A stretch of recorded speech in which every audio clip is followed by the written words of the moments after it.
Fernando Stanggang dari Gerindra TV. Tidak terasa perhelatan pemilu kada serentak di seluruh Indonesia, khususnya Kabupaten Samosir, sudah berlalu sekitar 2 hari.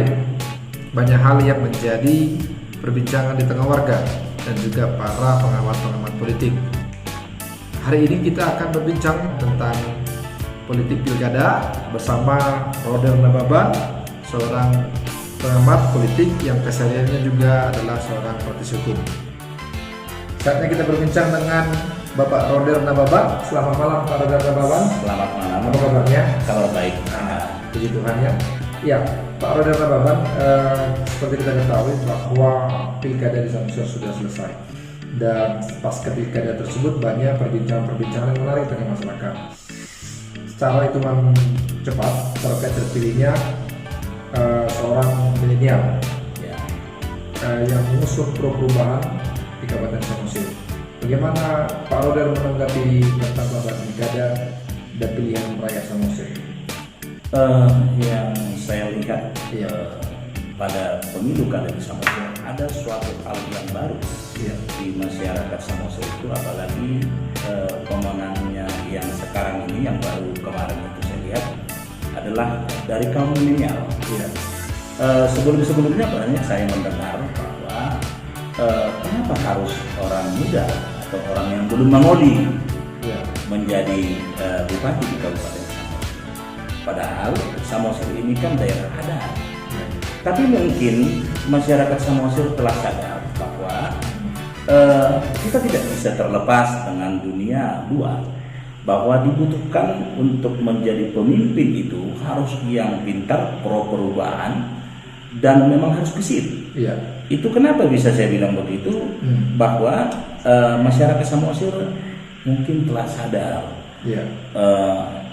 kabupatennya sudah tertinggal dengan kabupaten-kabupaten lain di sekitar Samosir. Makanya saya juga tidak menyangka sebegitu besar perolehan suara daripada seorang kaum milenial di Samosir baru pemilihan kemarin itu. Namun dari hasil perolehan suara bahwa dapat kita lihat orang Samosir itu sudah pintar dan sudah mengerti bagaimana nanti bahwa Danau Toba itu sudah dibuat destinasi nasional. Oleh karena itu mereka memilih kaum milenial karena mereka berpikir bahwa orang yang milenial lah yang mampu membawa perubahan itu ke arah yang lebih cepat. Baik. Nah, beberapa media kita membaca bahwa ada tudingan yang menyatakan terjadi politik uang, ya bisa dikatakan marak di Samosir. Nah, bagaimana Pak Roder menanggapi itu? Saya menanggapi masalah money politik dalam bahasa sehari-harinya sekarang ini disebutkan TTR, tugu-tuguro. Namun kalau kita beranjak dari opung kita, nenek moyang kita dulu, ada bahasa bahwa untuk mencari kerajaan itu harus orang yang loyal atau royal kepada. Itu adalah bahasa Bataknya itu disebutkan galangdo mula niharja. Jadi ketika orang mau raja tidak bisa menggalang, artinya galang itu bukan money politik beda dengan money politik. Gua kasih berapa supaya Anda memilih saya. Tapi ketika orang mengambil kerajaan atau harajawan, orang tersebut harus mempunyai uang, tapi bukan artinya money politik. Jadi dalam adat istiadat Batak itu galang mulani harajawan itu bukan money politik.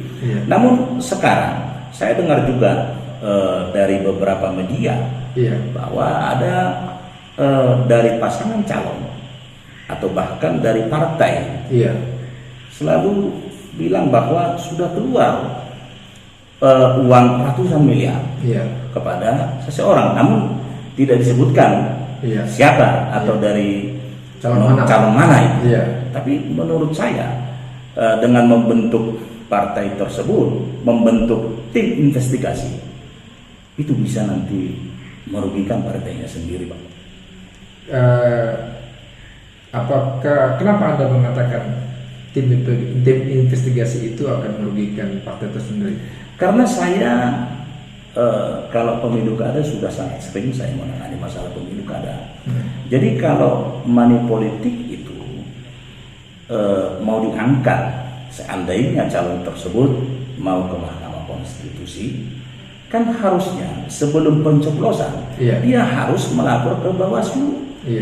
Kalau itu tindak pidana, kan ada gakumdu yang disiapkan oleh pemerintah. Harusnya mereka harus bergabung dulu dong.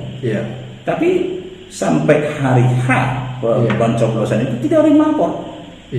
Kok sekarang tiba-tiba ribut dengan money politik? Nah di situ saya tidak, biasalah kalau kalah kan tidak akan ada orang yang bisa mengakui bahwa saya kalah, tidak gentle seperti orang Jepang kan. Marilah kita tiru orang-orang yang di luar negeri bahwa ketika kalah langsung memberikan selamat kepada pemenang. Harusnya seperti itu.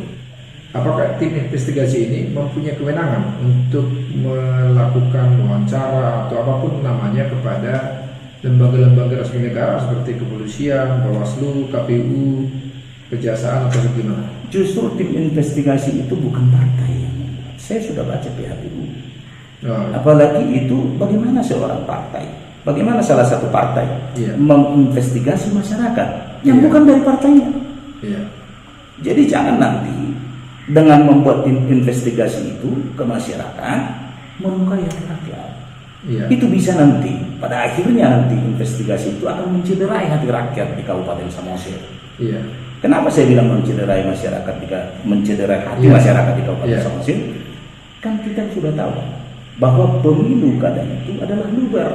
Jadi ketika ditanya, kau memilih si nomor 2 atau si nomor 1 karena dikasih duit atau enggak? Jadi dia menjawab bukan luber lagi.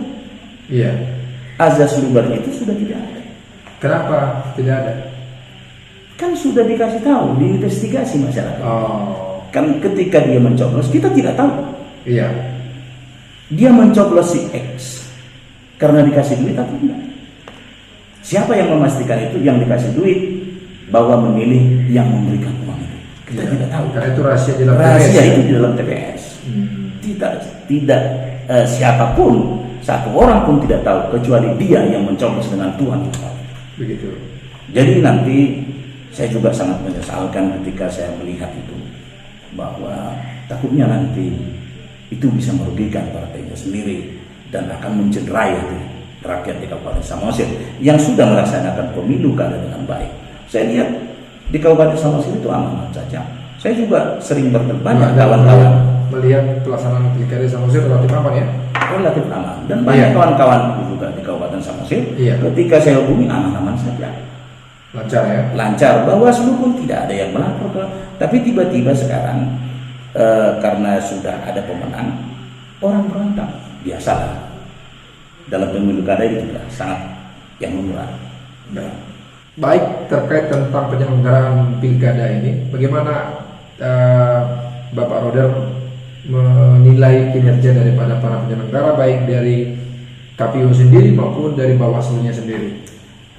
Kalau menurut pengamatan saya, penyelenggara pemilu di Kabupaten Samosir telah bekerja dengan baik, sesuai aturan. Tahapan-tahapan pun sudah dilalui dengan sesuai tahapan-tahapan yang diberikan oleh KPU pusat kepada mereka. Kemarin di dalam pencoblosan itu banyak orang mengatakan bahwa di Kabupaten Samosir itu akan memanas. Namun setelah pencoblosan itu saya tidak dapatkan, tidak terjadi. Ya kita juga harus bersyukur kepada Tuhan, dan dengan ini juga kita harus memberikan aplaus kepada masyarakat Samosir. Berarti masyarakat Samosir itu tidak lagi seperti orang yang pikirkan. Masyarakat Samosir itu berdemokrasi sudah baik, sudah dewasa berdemokrasi dengan baik. Dan saya berharap kepada para calon-calon supaya ikutlah dengan masyarakat. Artinya dengan masyarakat, jangan kita yang sudah politisi yang sudah ribut-ribut setelah ada pemenang. Padahal rakyatnya sudah dewasa berpolitik. Marilah kita yang menang dan yang kalah harus bersatu pada untuk membangun Samosir. Dan bagi pihak yang sudah pernah di birokrasi atau memberikan masukan kepada yang menang di dalam pemilu, karena itu saya rasa saya kira penyelenggara di Kabupaten Samosir itu sudah bekerja dengan maksimal. Artinya walaupun ada gugatan, mereka tidak pernah absen di dalam menanggapi masyarakat seluruh laporan-laporan masyarakat. Mereka kerjakan dengan baik semua. Dan tidak ada saya lihat di Kabupaten Samosir itu KPU-nya seperti keras, seperti apa, tidak ada. Saran saya atau pesan saya kepada penyelenggara pemilu, baik KPU maupun Bawaslu, bekerjalah dengan baik dan independen dan profesional, dan tidak usah takut dengan tekanan-tekanan. Bahwa yakinlah bahwa KPU dan Bawaslu adalah sudah dipercaya oleh negara dan masyarakat Kabupaten Samosir. Gimana Pak Roder, harapan Bapak kepada seorang pemimpin muda di Kabupaten Samosir? Kalau tidak salah ini Pak calon terpilih ini yaitu Pak Pandiko Gultom ini adalah bupati termuda kemungkinan di seluruh Indonesia. Gimana harapan Bapak kepada Pandiko, seorang sosok milenial ini? Mungkin harapan saya sama dengan harapan masyarakat Samosir pada umumnya, bahwa dengan yang muda ini di pikiran orang Samosir bahwa perubahan yang dia bawakan itu telah datang untuk Kabupaten Samosir.